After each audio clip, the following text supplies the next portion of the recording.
CBSE के exam में main exam में गैप फिलिंग एक बच्चों के लिए बहुत बड़ी समस्या है। गैप फिलिंग कुछ लड़के अंदाज से भर देते हैं, कुछ टीचर जो है ऐसे बोलते हैं कि यहाँ ये भर दो, यहाँ भर दो। लेकिन ग्रामर में मेरे अकॉर्डिंग, मैं नीरज सिंह आपको ये ग्रामर बता रहा हूँ। बेसिकली आपको कभी भी गलत नहीं होगा, बिल्कुल प्रूफ के साथ गैप फिलिंग को भरिए। मैं धीरे धीरे पूरी पर्टिकुलर सीबीएसई के ग्रामर को मैं आपको पढ़ाऊंगा और पूरी सॉल्यूशन के साथ मैं बताऊंगा कि ऐसा होता क्यों है, क्यों यह ऑप्शन ये भरा जाएगा।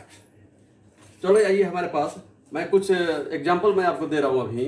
गैप फिलिंग का सबसे बड़ी समस्या गैप फिलिंग का, गैप फिलिंग में आता है। देखिए गैप फिलिंग, गैप का मतलब ही होता है खाली आसन, फिल मतलब भरना। ये सभी सीबीएसई वाले तो जानते ही होंगे, फिर भी मैं कह रहा हूँ कि गैप फिलिंग में कुछ कुछ चीज़ें जो है आपको केयर करना होगा। वो क्या चीज़ है? सबसे पहला चीज़ है टेंस। अभी मैं आपको एग्जांपल बताऊंगा, आपको खुद रियलाइज हो जाएगा ग्रामर में किन किन चीज़ों की जरूरत होगी। कुछ एग्जांपल इसमें मैं सिमिलर दिया हूँ और कुछ एग्जांपल जो है डिफरेंस है। वो पहला एग्जांपल क्या दिया है मैंने, देखिए, आई खाली जगह working all afternoon and have just finished the assignment. हमारे पास पहला, अगर आपको सबसे पहले एग्जाम में देखना है आपको क्वेश्चन आ रहा है कि नहीं आ रहा, उससे हमको नहीं मतलब है। आप कभी भी एग्जाम में किसी भी क्वेश्चन को बनाने से पहले आप उसको पहले ध्यान से एक बार दोबारा आप पढ़ लीजिए और बिना ऑप्शन देखे आप समझिए कि क्या उसमें भरा जाएगा। मतलब तो देखिए ऑप्शन में क्या क्या दिया है। आई वर्किंग, जब आईएनजी लगा हुआ है इसका मतलब ये हो गया कि यहाँ पर कंटिन्यूअस का काम चल रहा है। ये जो भी काम हो रहा है कंटिन्यूटी में हो रहा है, क्या हम भरेंगे यहाँ पर। लेकिन यहीं पर होल्ड करो एक मिनट, आप देखिए कि यहाँ पर कौन सी जब वर्किंग है तो सबसे पहले देखिए हैव बीन भी लिखा हुआ है, ये भी कंटिन्यूअस का शो कर रहा है।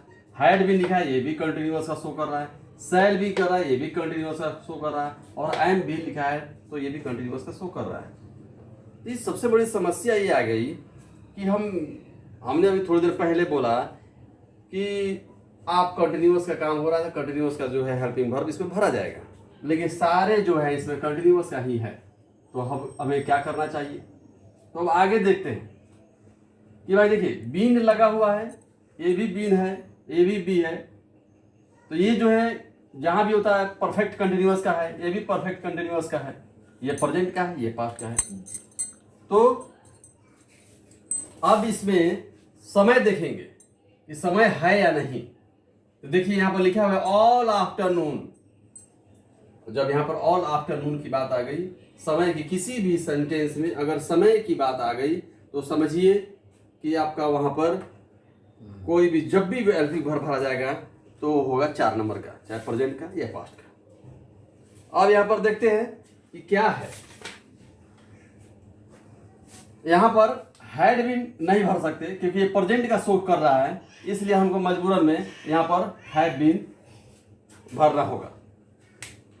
जैसा प्रेजेंट का हैव जस्ट फिनिश्ड, अभी जो ये काम प्रेजेंट में ही खत्म हुआ है, इसलिए काम जो है प्रेजेंट में हो रहा था।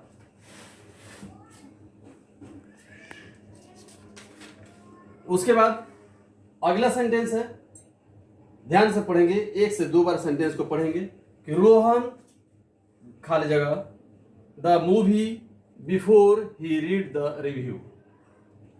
अब इसमें वॉचेज लिखा हुआ है, हैव वॉच्ड लिखा है, हैड वॉच्ड लिखा है, वाज वॉचिंग लिखा हुआ है।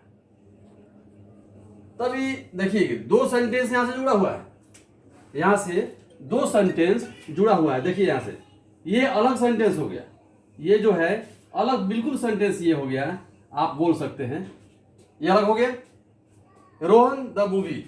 अब ये यहां से ये अलग सेंटेंस हो गया, बिल्कुल हो गया। ए बिफोर, याद करिए कौन सा ऐसा टेंस में हम लोग जो है नियम में पढ़ते हैं। तो पढ़ते देखिए प्रेजेंट परफेक्ट कंटिन्यूअस का, सॉरी पास्ट परफेक्ट कंटिन्यूअस का जब आपने नियम पढ़ा होगा उसमें डबल सेंटेंस देखा होगा, आपने सुना होगा स्टेटमेंट कि डॉक्टर के आने के पहले रोगी मर चुका था। ऐसा सेंटेंस हमने बनाया होगा छोटे छोटे क्लासों में। सेम कंडीशन ही आ रहा है। तो हम बिना जैसे ये हमारा क्वेश्चन जो है गैप फिलिंग का, बिना टेंस के भरे, बिना टेंस की जानकारी के ये फुलफिल नहीं हो सकता है। तो इसलिए सीबीएसई में कहा जाता है कि टेंस हमें नहीं पढ़ना है। लेकिन मैं एक बार सिलेबस गया था किसी स्कूल में, तो वहाँ पर बोला कि टेंस यहाँ पर नहीं पढ़ाना है, डायरेक्ट ग्रामर चालू करना। अरे भाई, बिना टेंस के ग्रामर चालू कहाँ से करेंगे हम? टेंस है तो वहाँ पर नाउन प्रोनाउन पूरी पार्ट्स ऑफ स्पीच है। Parts of speech he noun pronoun जो भी है, ये क्या होता है? सब्जेक्ट भी होता है, ऑब्जेक्ट भी होता है, अकॉर्डिंग टू सिचुएशन।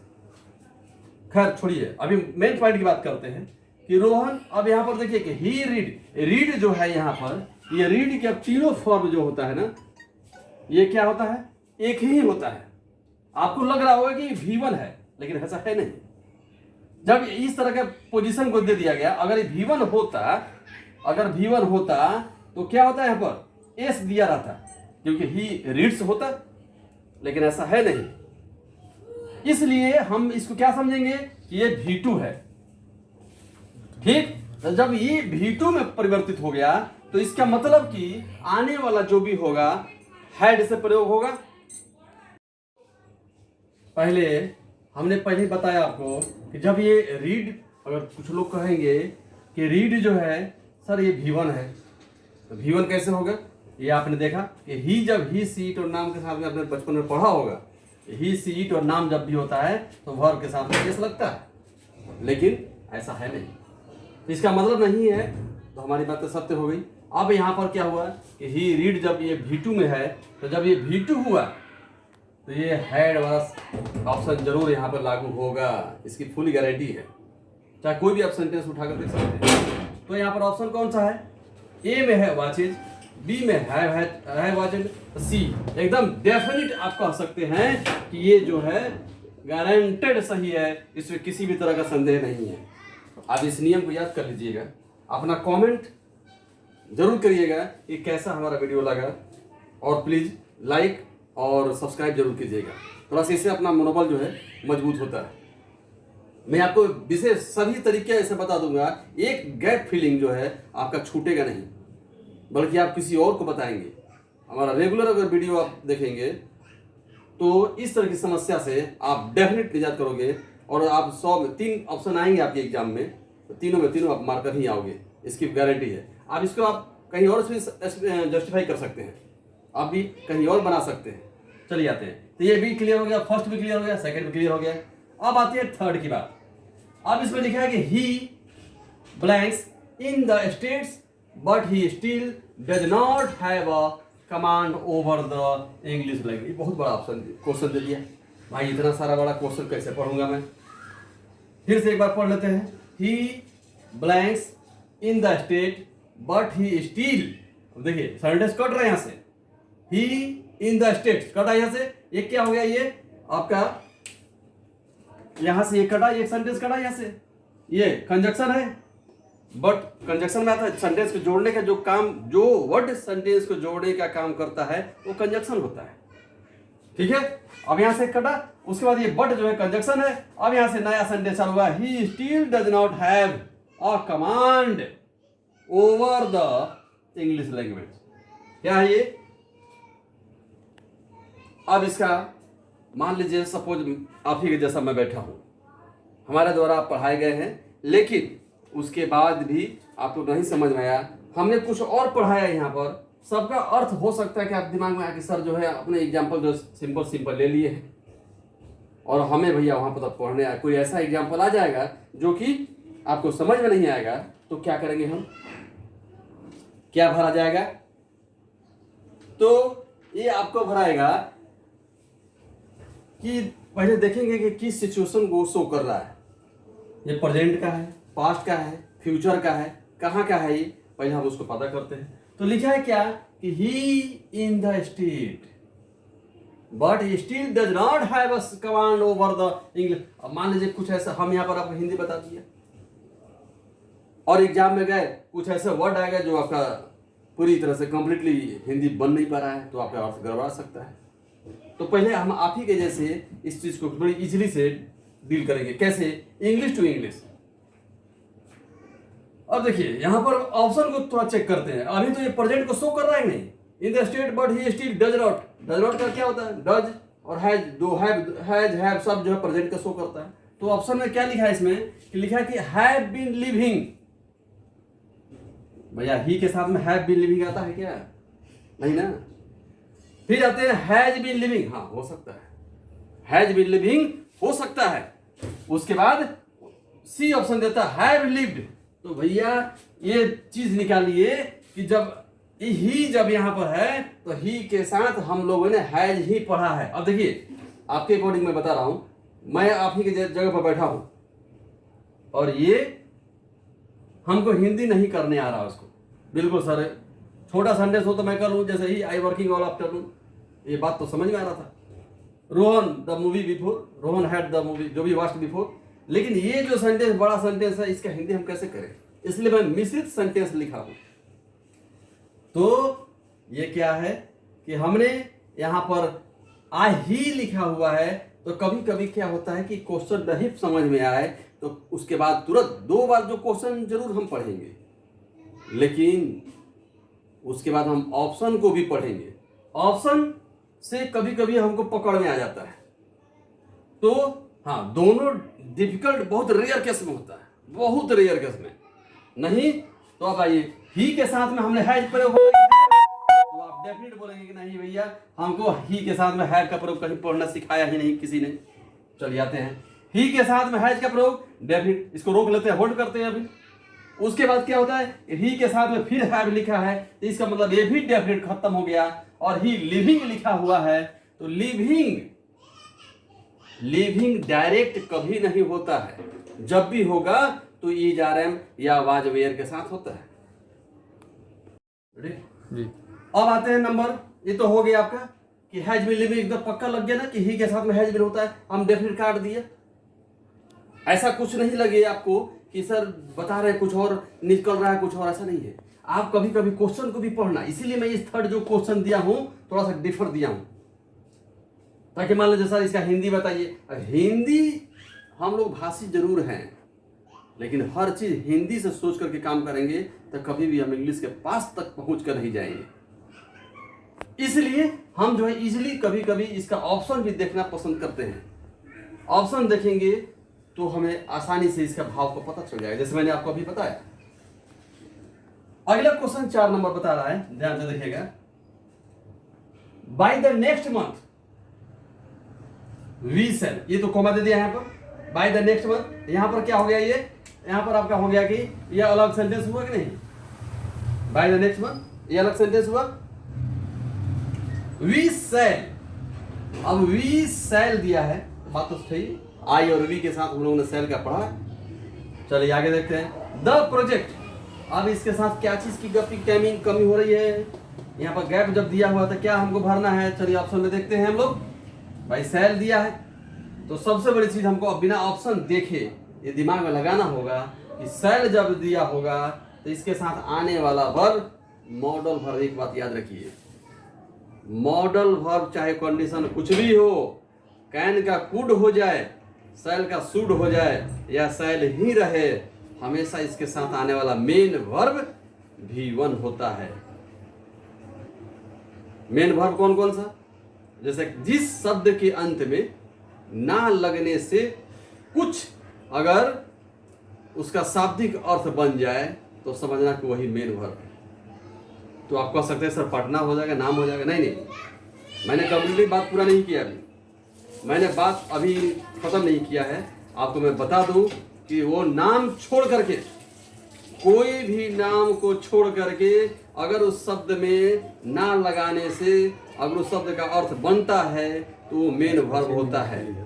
ठीक है, आप जैसे पढ़ना, वो पढ़ती है, पढ़ना ती हटा देंगे, त्या ती तो प्रेजेंट जो भी पहचानने का नियम है, तो अब उसमें ती हटाएंगे तो ना लगेगा, तो वही बात हो गई यहाँ पर। तो भैया सेल जब लगा है तो यहाँ पर आने वाला कोई भी वर्ब हो ये V1 ही होगा। अब ऑप्शन की ओर दौड़ते हैं। देखिए 4 नंबर ऑप्शन में, 4 नंबर क्वेश्चन का ऑप्शन बोलता है कि हैज कंप्लीटेड, ये कभी नहीं हो सकता, कुछ भी तक लगाइए ये कभी नहीं हो सकता। आते हैं, बी लिखा है कंप्लीटिंग, तो सेल के साथ में कंप्लीटिंग नहीं होती। जब भी अगर कंप्लीटिंग होना होता तो यहाँ पर बी लगाना चाहिए था, लेकिन इसे बी नहीं लगाया है।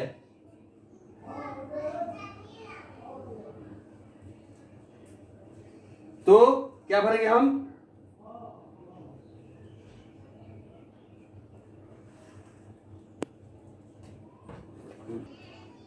कंप्लीटिंग लिखा हुआ है तो कंप्लीटिंग भी नहीं होगा, क्योंकि कंप्लीटिंग के लिए यहां पर बी का होना जरूरी था सेल के बगल में, लेकिन ऐसा है नहीं। तो भैया दो ऑप्शन भी हमने काट दिया। चलिए सी ऑप्शन की तरफ चलते हैं। तो ईडी लगा दिया इसने, कंप्लीटेड कर दिया, तो भैया इस सेल के साथ कंप्लीटेड का भी संभव ही नहीं है। अगर कंप्लीटेड का प्रयोग करना होता तो यहां पर हमको हैव लगाना पड़ता, वी सेल हैव लगाना पड़ता, तब कंप्लीटेड का प्रयोग होता। तो ऑप्शन बचा क्या? डी। अब देखिए यहां पर हैव कंप्लीटेड, तो ऑप्शन ये हमारा 4 नंबर जो है जा करके ये सही होगा। सेल हैव होता है, सेल हैज नहीं होता है, विल हैज नहीं होता है। जब भी होगा तो सेल हैव होगा या विल हैव होगा। यहां पर हमने क्या बोला था कि आपको जब भी होगा तो V1 होगा, लेकिन ऐसा V1 का कोई एग्जांपल नहीं दिया है, तो इसका मतलब कि कुछ और इसमें प्रक्रिया चालू है। तो यहां पर लिखा हुआ हैव, इसका मतलब कि हैव कंप्लीटेड। यहां पर ही ऑप्शन पहला दिया था कि हैज कंप्लीटेड, क्योंकि सेल हैज नहीं होता, सेल हैव आपने सुना होगा या कभी देखा होगा ग्रामर में प्रयोग करते हुए। तो so here this option is correct. क्या डी नंबर हैव कंप्लीटेड। कोई दिक्कत है? अगर कुछ दिक्कत हो लगे तो आप जरूर कमेंट करिएगा और लाइक करिएगा प्लीज, और सब्सक्राइब करिएगा। नेक्स्ट की तरफ तीनों आप लोग को समझ में आ गए, चार जो समझ में आ गए। 5वें नंबर की तरफ चलते हैं। एवरी बॉय एंड गर्ल, क्या ये blanks in the class today. अब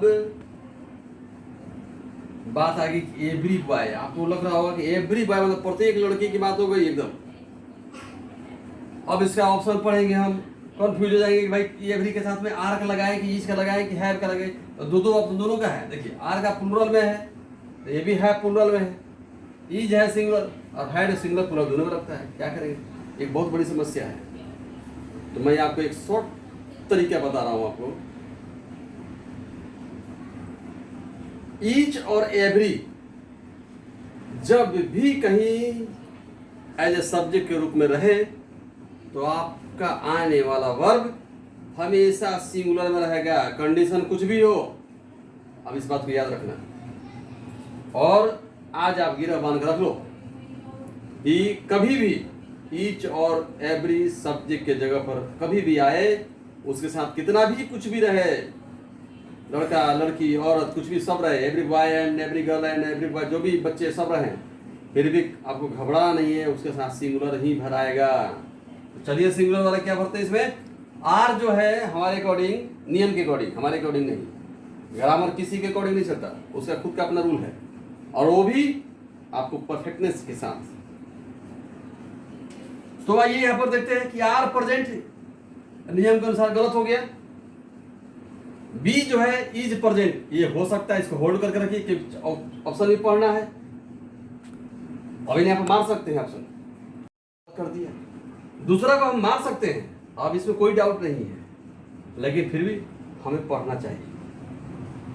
इज प्रेजेंट ये हो सकता है, हैव प्रेजेंट कभी नहीं हो सकता, कभी नहीं हो सकता, क्योंकि ये जो है प्लूरल में है। और हैड प्रेजेंट नहीं हो सकता क्योंकि यहाँ पर लिखा हुआ कि every boy and every girl in the class today. जब समय की बात किया गया है, आप कह सकते थे कि सर ये तो प्रेजेंट पास्ट दोनों में लगता है, प्रेजेंट और पास्ट में ये दोनों में लगता है, सर ये तो हो सकता था। लेकिन अगर मैं इसको कोई ना मार करके इसको भी अगर मार देता, भैया पता नहीं सर प्रेजेंट बोल रहे हैं कि पास्ट बोल रहे हैं, चलो मार देते हैं। प्रेजेंट पास्ट में जब दोनों लगता है तो इसको हम दोनों को मार देते, एक को मार देते हैं, दोनों में काम हो जाएगा। अगर सर को लगेगा कि प्रेजेंट में है तो प्रेजेंट में सही मार लेंगे, अगर पास्ट में है तो पास्ट में सही मार लेंगे। तो ऐसी गलती कभी मत करिएगा। ये आपको इज प्रेजेंट मारना है, नहीं, अगर हैड मार दिया होता आपने तो टुडे का प्रयोग यहां पर नहीं होता। टुडे के साथ में हैड का प्रयोग नहीं होगा। ये भी समय को आपको ध्यान रखना है। ठीक, तो आपका ऑप्शन क्या हो गया? ये हो गया कि is present is the right answer of this question number 5। Clear है? आप कभी भी याद रखना कि एवरी, ईच और एवरी के साथ में जब भी कोई सब्जेक्ट के रूप में इसको शुरू किया गया हो तो आने वाला वर्ब हमेशा सिंगुलर में होगा अकॉर्डिंग टू सेंटेंस। अब आते हैं नंबर 6 की बात, लास्ट है। अब आते हैं, ये एक पूरी कंप्लीटली सेट है। अब आता है ही, खाली जगह daily for an year. Now अब क्या बोलेंगे? ही के साथ क्या क्या हो सकता है? डेली है, ये प्रतिदिन की बात कर रहा है, प्रेजेंट की शो कर रहा है। डेली की वजह से प्रेजेंट का शो हो रहा है। तो आते हैं पहले ऑप्शन का, ही के साथ में एक्सरसाइज होगा? नहीं हो सकता, क्योंकि अगर ही है तो यहाँ पर एस या एस का प्रयोग होने वाला ही वर्ब का प्रयोग होगा। तो आइए, ये भी नहीं होगा। ये वाला ऑप्शन होगा? नहीं भाई, ये भी नहीं होगा। उसके बाद हैज बीन एक्सरसाइजिंग, हाँ हो सकता है, हो सकता है। क्यों? क्योंकि ये टाइम दिया हुआ है, फॉर एन ईयर। सिंस या फॉर का प्रयोग कभी भी, सिंस या फॉर का प्रयोग कभी भी हैज बीन के साथ ही होता है। और देखिए यहाँ पर हैज बीन एक्सरसाइजिंग है और हैव बीन एक्सरसाइजिंग, तो ही चूंकि ही है तो ही के साथ तो हैज लगता है ना, इसलिए she is the right answer of this question. Clear है? अगर इस टॉपिक, अगर आपको सचमुच में गैप फिलिंग को सीखना है तो इस चैनल पर बने रहें, लगातार कमेंट करें और लाइक जरूर करें, ये आपसे रिक्वेस्ट है। और सब्सक्राइब करें। मैं आपकी जितनी भी सारी प्रॉब्लम है गैप फिलिंग में, एरर करेक्शन में, राइटिंग में, जो भी आपको लेटर नहीं लिखना था, मैं आपको इतनी इजी वे लेटर, आपको लेटर अगर नहीं लिखने आता है, मैं आपको ऐसा लेटर बताऊंगा कि आप कुछ भी नहीं करेंगे। जिनको बिल्कुल नहीं लिखने आता है तो 5 नंबर में कम से कम 2.5 नंबर तो जरूर निकाल ले जाएंगे। ठीक है? तब तक के लिए धन्यवाद।